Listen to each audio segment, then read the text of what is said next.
Сайн байцгаана оюутан залуусаа. Намайг Тоя гэдэг. Өнөөдрөөс эхлээд та бүхэнтэй хамт солонгосын ертөнцөөр аялах болсондоо баяртай байна. Энэ хорвоо дэлхий дээр хитэн хил байдаг гэж та бүхэн бодож байна. 1000, 2000, үгүй түүнээс олон 5000 гаруй хил байдаг гэж үздэг. Хэрэглээгээр нь аваад үзэх юм бол нэгдүгээрт хятад хэл, хоёрдугаарт англи хэл ордог. За тэгвэл бидний сурахаар сонгосон солонгос хэл хэдвэрт орд юм болоо? 500, 100, үгүй 12 дугаарт ордог. 12. 5000 хэлээс 12-т орно гэдэг энэ хэлийг ямар олон хүн энэ хэлээр ярьж бичиж харилцаж байдгийг үнээс төмөрөө харж болох нэ. За тэгвэл өнөөдрөөс эхлээд бүгдээрээ олон хүн, өөрөөр хэлбэл 100 сая хүн хэрэгжилж байгаа энэ хэлийг ямар хэл болохыг бүгдээрээ хамтдаа тэр ансиг нь олохын тулд бүгдээрээ хамтдаа аялах болно. Хүмүүс надаас асуудаг л да. Яавал солонгос хэлийг амархан сурах вэ гэж. Аливаа хэлийг сурахын тулд тухайн хүний, сурах гэж байгаа хүний хичээл зүтгэл хамгийн чухал гэдгийг би та бүхэнд хэлхийг хүсэж байна. Гэхдээ солонгос хэлний хувьд бол монгол хэлтэй адил алтай язгуурын хэл учраас бас заламал хэл учраас та бүхэнд сурахад хялбар байх болно гэдэгт итгэлтэй байна. За ингээд цөмөрөө хамтдаа хичээлд орцгоё. За эндээс үзэх юм бол би чамд хайртай гэсэн өгүүлбэр байна. Би чамд хайртайг англиар I love you гэдэг тийм ээ. За би хайртай чамд гэж илэрхийлдэг байх нь шүү дээ. За тэгвэл солонгос хэл дээр би чамд хайртайг би хайртай чамд гэдэг байх нь уу? Чамд хайртай би гэдэг байх нь уу? Хайртай чамд би гэдэг байх нь уу? Юу гэж илэрхийлдэг байх нь? 나는 너를 사랑한다 гэсэн байна. За тэгвэл 나는 너를 사랑한다 гэдэг энэ өгүүлбэрийг бүтцийн удаад үзье. 나는 гэх юм бол би гэсэн утгатай байх нь. чамд гэх юм бол 너를 사랑한다 гэдэг нь хайртай гэсэн үг байна. За энд өнгөөр ялгаж тэмдэглэсэн байгаа та бүхэн ажиглаж байгаа ба. би 나는 энэ бол өгүүлбэрийн өгүүлэгдэхүүн гişүн байна. чамд 너를 тусагдхуун хайртай 사랑한다 энэ бол өгүүлбэрийн өгүүлбэрхүүн гişүн байна. Тэгэхээр өгүүлбэрийн эзэн би тусагдхуун өгүүлбэрхүүн гэсэн бүтцтэй байдаг байна. Тэгэхээр солонгос хэл болон монгол хэл адилхан алтай язгуурын хэл залагмал хэл учраас та бүхэн сурахад маш хялбар байх болов гэж найдаж байна. За дараа нь үгийн бүтцийн хөтөлмөр аваад үзье. Энд хоёр үг байна. 산, би гэсэн хоёр үг байна. За 산 гэдэг үг уул гэсэн утгатай энэ үг. Гийгүүлэгч. Одоо энд үзэх юм бол гийгүүлэгч, их шиг гийгүүлэгч гэсэн бүтцтэй байна. Энд пи, бороо гэсэн утгатай. Бороо буюу пи гэсэн үгийн гийгүүлэгч, их шиг гэсэн бүтцтэй байна. За эндээс үзэх юм бол тодорхой үзүүлэх юм бол гийгүүлэгч байна. Их шиг байна. Гийгүүлэгч байна. Гийгүүлэгч, их шиг гийгүүлэгч. За энэ гийгүүлэгч дараагийн үг нь гийгүүлэгч, их шиг. Тийм ээ? За гийгүүлэгч, их шиг гийгүүлэгч, их шиг гэсэн хоёр хол бүтцтэй байдаг байна. Үеийн хувьд яриад байгаа шүү дээ. Үг маань үеэс бүтдэг. Тэр солонгосны хувьд бол үгийн үе бол хоёр хэлбэрээр бүтдэг байна. Гийгүүлэгч, их шиг гийгүүлэгч, их шиг. За тэгэхээр үүнээс бид нар юуг анзаарч болох байна вэ гэхээр анхаарах ёстой вэ гэхээр солонгос хэл их шигээр эхэлдэг байна. Үг их шигээр эхэлдэг байна. Гийгүүлэгчээр эхэлдэг байна да. Тийм ээ. За үе гэдэг юу болох вэ гэдгийг тодорхой тайлбарлах юм бол та бүхэн сайн мэдж байгаа шүү дээ. Жишээлбэл монгол гэдэг үг аваад үзлээ. Үзье л да. Монгол гэдэг үгийн хувьд хоёр үеэс бүтсэн байна, тийм ээ. Их шиг гийгүүлэгч, их шиг гийгүүлэгч, их шиг гийгүүлэгч гэсэн хоёр үеэс бүтсэн байна. Монгол хэлний хувьд бол үе бол олон янзаар бүтсэн байдаг шүү дээ. Жишээлбэл болт гэсэн хүний нэр гэх юм бол их шиг гийгүүлэгч, их шиг гийгүүлэгч, их шиг гийгүүлэгч жишээтэй. Гэтэл солонгос бол хоёрхан янз байдгаа гэдгийг та бүхэн анхаараарай. За хайртай гэдэг үгийн хувьд аваад үзье. Хайртай гэдэг үг саранханда гэсэн үг байсан.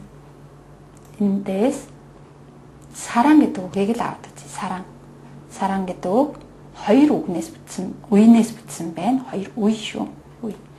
Са гэсэн нэг үе, ран гэсэн нэг үе. Гийгүүлэгч, их шиг, гийгүүлэгч, их шиг, гийгүүлэгч гэсэн хоёр үеийнээс бүтчээ гэдгийг өнөөс харж болох нэ. За тэгвэл одоо цөмөрөө солонгос хэлний цагаан толгой буюу хангилын талаар цөмөрөө үзцгээе. Солонгос үсгийг хангил гэж нэрлэдэг. Хангил үсгийг 1443 онд Сэжун хаан эрдэмтдийн хамт зохиожээ. Хангил үсгийг зохиохоос өмнө солонгос хүмүүс ханц үсгийг хэрэглэдэг байсан. Гэтэ ханц үсгийг сурахад маш хэцүү байсан учраас энгийн ард иргэд мэддэггүй, зөвхөн ноёд төшмөдлөө мэддэг байсан. Тийм учраас энгийн ард иргэд өөрсдийнхөө бодол санааг зөв илэрхийлж хялбар бичгэд зориулж хангил үсгийг зохиосон байна. За хангил үсэг нийтдээ 24 үндсэн их шиг гийгүүлэгчээс бүтдэг. Үндсэн их шиг 10, үндсэн гийгүүлэгч 14 байдаг байна. За та бүхэн эндээс харах юм бол тод ногооноор тэмдгсэн гийгүүлэгч 14 гийгүүлэгч байна. Арай бүдэг ногооноор тэмдгсэн нь 10 их шиг үсэг байна. За тэгвэл энийг их шиг үсгийг эхлээд аваад үзье цөмөрөө. Уучлаарай. За их шиг үсэг. За бүгдээрээ хамтдаа хэлээд үзье. Их шиг үсгийн дуудлага ямар байх нэ? Эдийг намайг дагаад хэлээрэй. А, я, о, ё. За цөмөр харж байна уу? А, я, о, ё, у, ё, у, ю, и. Нэг авианаас бусад авианы их шиг авианы хувьд бол бэрхшээлтэй нэрөөсөө алга шүү дээ, тийм ээ? Монгол хэлэнд байдаг авианууд байна, тийм ээ? А, я, о, ё, у, ю, и. За энэ үй гэсэн авиа монгол хүмүүс хэлэхэд жоохон хэцүү байж магадгүй. Гэтэ санаа зовлтгүй. Хэлэх юм бол болно. За бусад авианы хувьд бол та бүхэн санаа зовлтгүй амархан хэлж чадах байхаа гэж бодож байна. За хамгийн гол нь та бүхэн нэг шүдтэй нь хоёр шүдтэй нь яа гэдгийг өөртөө сайн тогтоохыг хичээх хэрэгтэй байна. За тэгвэл энэ их шиг үсгийг яаж бичдэг талаар цөмөрөө хамтдаа үзье. За дээрээс доошоо зүүнээс баруун тийш харж байгаад А үсгийг бичлээ. За тэгвэл одоо яа үсгийг бичье. Дээрээс доошоо зүүнээс баруун тийш. За О үсгийг бичье. Зүүнээс баруун тийшээ. Дээрээс доошоо. Эхлээд нуруугаа биччихээ дараа нь шүдээ ингэж бичихгүй нэ штэ. Энэ бол биш шүү хүмүүсээ. Эхлээд Яа үсгийг бичиж чинь тийм ээ. Хоёр шүдээ бичээд дараа нь нуруугаа бичих нэ. Нэг шүд нарай богинолчоод. За уу үсгийг үтцээ төмөрөө. 1 2 гэсэн зорилготой авах нь. Юу үсэг? 1 2 3 байна. За тэгвэл үү үсгийн 1 2 За юу үсгийн 1 баруунаас зүүн уучлаарай зүүнээс баруун гэсэн шүү дээ тийм ээ. Зүүнээс баруун дээрээс доош. Юу үсэг. За тэгэхээр та бүхэн энэ бичих дарааллыг хүртэл сайн тогтоогоод бичгийнхаа зэрэгцээ үсгээ нүдлэхийг хүсэж байна. За нүдлэхийн тулд бас бичиж нүдлэх юм бол нүдлэхдээ бичиж нүдлэх юм бол илүү амархан нүдлэгдэх болов гэж бодож байна. За их шиг үсгнүүдийн хувьд болохоор ийм 10 их шиг байна. Бичлэг нь юм байна. За дахиад нэг хэлцгээе. А, я, о, ё, у, ю, ю, и, у. Амны байдлал ямар хэл амны байдал ямар байгааг нь харагдаж байна. И байх нь тийм ээ. За тэгвэл тэрний дараачаар гийгүүлэгч үсгнүүд авч үзье. За гийгүүлэгчийг эдгээр үсгнүүд бол гийгүүлэгч үсгнүүд байх нэ. За энэ эдгээр гийгүүлэгч үсгнүүдийг а гэсэн их шигтэй шидэлцүүлээд амьлуулсан баруун гар талд байна тийм үү. За тэгвэл цөмөр хамтдаа уншия л да. Га, на, та, ра, ма. За дахиад га биш ахна шүү дээ. Га, на, та, ра, ма. Га, на, та, ра, ма. Байх нь тийм ээ. Дахиад нэг уншаа. За тэгээ. Га, на, та, ра, ма. Га, на, та, ра, ма. За тэгвэл тэрний дараачаар. За бүгдээрээ сайн сонсоод дагаад хэлээрэй. Ба, са, а, за, ца. За дахиад хэлье. Ба, са, а, за, ца. За ба, са, а, за, ца гэсэн шүү дээ тийм ээ. За бид нэр гийгүүлэгчийг авч үзэж байна. Гийгүүлэгчийн тухай үзэж яхад яагаад их шиг дуурайд байна вэ? Түрүүн Солонгос хэлний үеийн талаар бид нар авч үзэж яхад хоёр бүтцтэй байдаг гэж үзсэн. Гийгүүлэгч их шиг гийгүүлэгч буюу болон гийгүүлэгч их шиг гэсэн хоёр бүтцтэй байдаг гэсэн. Их шигээр үг эхэлдэггүй гэсэн. Тэгвэл их шигээр эхэлсэн үг байдгүй мүү гэдэг асуулт гарч ирнэ тийм үү? Тэгвэл их шигээр эхэлсэн үгийг яаж тэмдэглэдэг юм бэ? Тэгвэл энд а гэж дуудагдаад байгаа ямар учиртай юм бэ гэж та бүхэн бодож байгаа. За энийг авч үзье.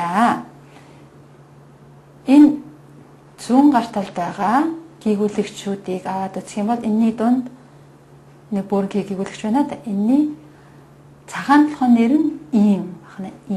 Энэ ийн гэдэг үсэг гийгүүлэгч үсэг а үсэгтэй шүтэлцээд орохороо гийгүүлэгч үсгийн авиад гарахгүй их шиг үсгийн л авиа гардаг байна. Тэгэхээр үеийн ихэнд энэ гийгүүлэгч үсэг ороход авиагүй байдаг байна ш дуудагддаг их шиг үсэг нь дуудагддаг байна.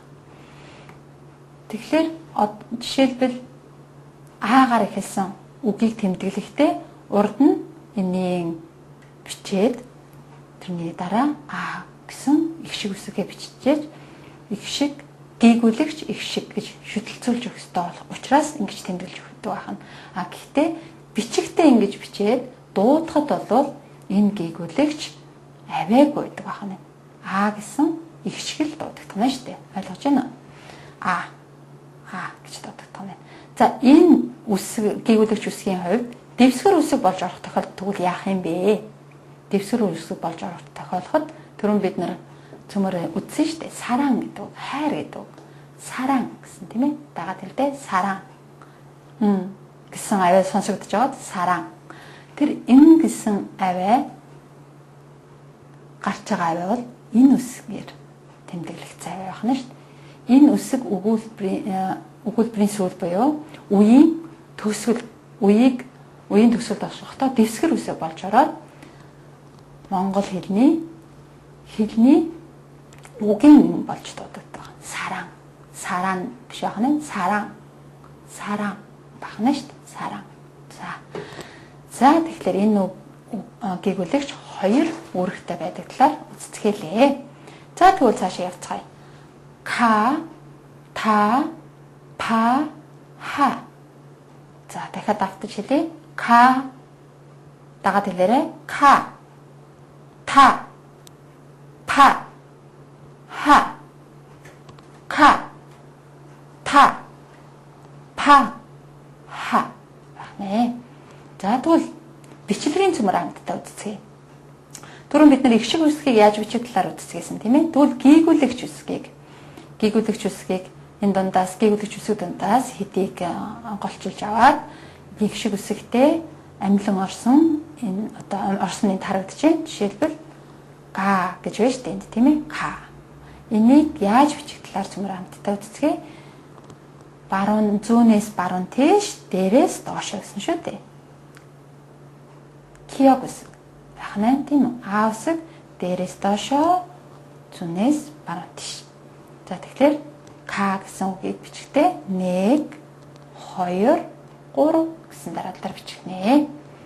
За тэгвэл дараачихын да гэсэн үгийг бичихтэй. Яах нь вэ? 1 2 3 4 болох нь. За энэ дундаас энэ гийгүүлэгчийн гийгүүлэгчийг бичихтэй 1 2 гэж бичгэнэ шүү дээ тийм ээ. А бол ойлгомжтой 1 дээрээс доошоо зүүнээс баруун тийш. За тэрний дараачаас ра.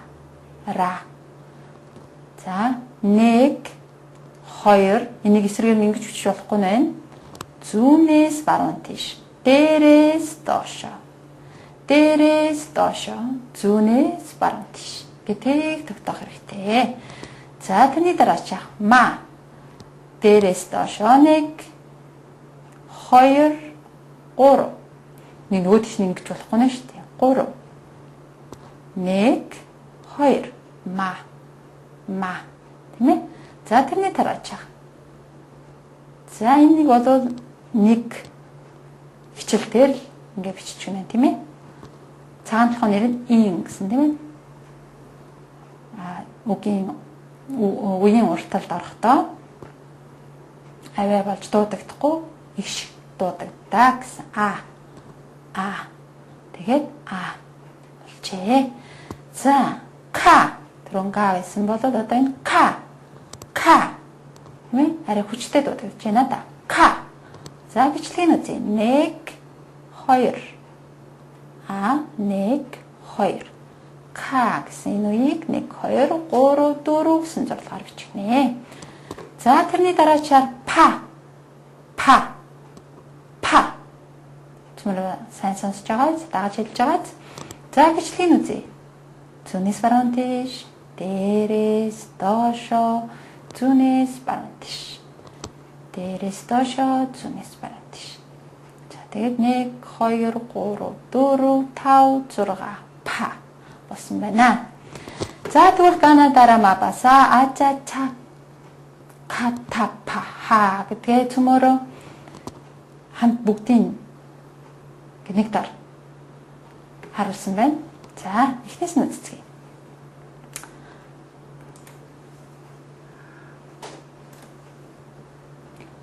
За га на да ра ма ба са а за 차 ка та па ха тийм ээ. За эндээс үсгийн бол гийгүүлэгч үсэг хэд гэлээ 14 үндсэн гийгүүлэгч 14 гэсэн шүү дээ. 14 гийгүүлэгч үсгийг а гэсэн их шиг үсэгтэй шүтэлцүүлээд харуулсан байна шүү дээ энд. Тийм ээ. Сайн харж байгааз. За тэгвэл цөмөрө дахиад нэг давтаад хэлцгээе. Га на да ра ма ба са а за 차 ка та па ха. За тэгвэл эдний дарааллыг яаж тогтоох вэ? Эдний дарааллыг яаж тогтоох вэ? Бид нар тойл бичгээс үг хайх хэрэгтэй болдог тийм ээ. Тойл бичгээс үг хайхын тулд бид нар дарааллыг мэдэх шаардлагатай болно. Одоо үсгийнхээ дарааллыг. Тэгвэл энэ дарааллын дагуу дарааллыг тогтоосон байхад бид нар тойл бичгээс үгээ амархан олж чадах бол. За тэхийн тулд бид нар би энэ цагаан толгойг анх тогтоож явахдаа өсгийнхаа дарааллыг анх тогтоож явахдаа яаж тогтоож ирсэн бэ гэхээр зэрэг бид нар англи цагаан толгой сурахтаа нэг дуу дуулдаг да тийм ээ A B C D E F G үлээ тийм ээ тэрний аяыг би энд оруулаад дуулцдаг байхгүй юу. Тэгэхээр амархан тогтчихдаг. Тэр аливаа нэг зүйлийг тогтоохын тулд бас хичээл ямар нэгэн зүйлийг сурахтаа өөртөө ямар амархан аргыг олж сурахнаас илүү сурахад хэлбэрхэн амархан дөхөн байдаг гэдгийг ямагтаас санаж авбал зүгээр болоо гэж бодож байна. За Канадара мабаса ача чака тапаха. Дахиад нэг удаа. Канадара мабаса ача чака тапаха. За одоо жоохон удаан юм. Канадара мабаса ача чака тапаха. Дахиад Канадара мабаса ача чака тапаха. Болж гинэ үү? За, сүүлчийн нэг удаа. За, дагаад дуулаараа. Бүгд A B C D E F тэрийг мэднэ үстэй, тийм ээ? Тэрний аянд л оруулаад дуулчихад болох байхгүй юу? За. Канадара мабаса ача чака тапаха. Ингээд болов. Маш амархан. Ингээд тогтоосон байхад та бүхэн тойл бичгнээс үгээ маш амархан хайж олж болох нэ. За тэгвэл энэ 14 гээгүүлэгчийг А үсгээс бусад өөр үсэгтэй шүтэлцүүлэхэд ямар байд юм бэ? Хаана яаж оруулж үчт юм бэ? Энийг ямар байдалтай яаж бичиж яаж шүтэлцүүлэх ёстой вэ гэдэг зумаар хамтдаа үзье. За, энийг үзэх юм бол гоо гэж байна тийм ээ. Эндээс үзэх юм бол гоо, но, до, ро, мо, бо, со, о, чо, чо, ко, то, по, хо гэж байна тийм ээ. Энийг ч гэсэн орлоод дуулж болно шүү дээ. Боноо, доро, мо, бо, со гэх мэтчлэн тийм ээ. Го, за дахиад нэг давтъя. Го, но, до, ро, мо, бо, со, о, чо, чо, ко, то, по, хо. За тэгвэл өөр бусад үсгэнүүдийг аваад үзье л да. Га. За сайн сонсоод байгаа тэрэ. Га, гя, го, гё, ги. Го, гё, гу, гю, г. К. Гэнэ штэ. За энэ авиал жоохон хэцүү байж магадгүй бид түрүүнсэн тийм ээ. Бусад авианы хувьд бол монгол хэлэнд байдаг авиа учраас та бүхэн хэлэхэд нэг төвхтэй бэрхшээлтэй биш байх гэж бодож байна. За дахиад нэг удаа хэлье. Га, гя, го, гё, ги. Го, гё, гу, гю, к. Нэ. За тэгэхээр эндээс бид бүхэн анхаарах ёстой зүйл юу вэ гэхээр энэ тэр тэмдэглэсэн байгаатай адил. За та бүхэн энэ чинээсээ харах юм бол а, я, о, ё, иг, гийн хойно бичсэн байна тийм ээ. Кёгийн хойно бичсэн байна шүү дээ. А гэтэл о, ё, у, ю, ыг кёгийн доор нь бичсэн байна. Тэгэхээр энэ дээр анхааруулсан шиг гу гэсэн үеийг кёгийг бичээд ууг ингээ хойно бичиж болохгүй нэ гэсэн үг байна. Ингэж бичнэ гэсэн үг байна. Тийм үү? Тэгэхээр та бүхэн бичлэгээ сайн анхаарч хаана нь яаж оруулж салгаж бичих ёстой билээ гэдгээ сайн бодож бас авиагаа сайн давтаж дуудлагаа сайн дахин давтахыг хүсье. За тэгвэл цөмөр үгээ хамтдаа давтаад үзцгээе. Куду, 고기. 자, сайн сонсоод дахиад хэлээрэй. Куду, 고기, 가구, 구두 보내시대. 구두, 구두, 고기, 가구, 나무, 누나, 나비, 다리, 도로, 다리미. За дахиад автажлээ. 구두. За гутлыг юу гэдэг баах нь? Гүдүү гэдэг баах нь. Гүдүү. Гүдүү. Махыг юу гэх нь? Хууги гэдэг баах нь.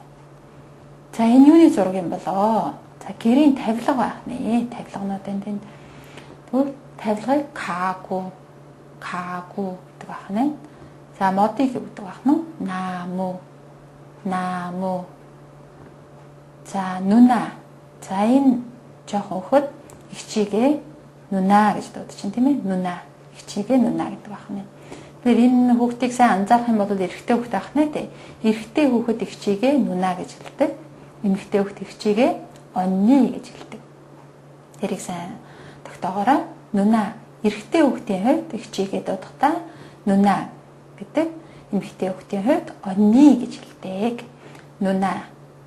За эрвэхэ наби, гүр, тари,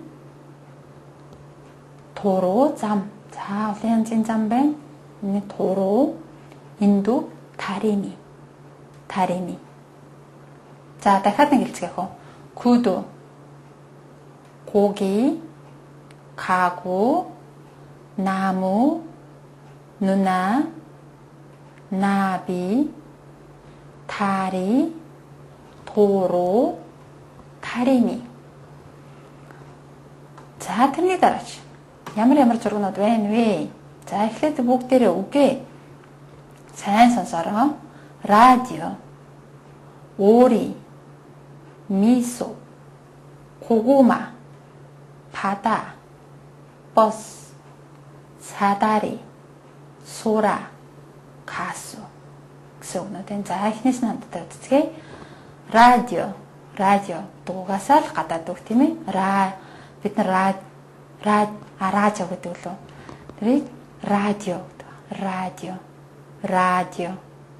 오리, нугас, 오리, 미소, имэнсэглэл, 미소, 고구마, чихэрлэг төмсийг 고구마 гэдэг.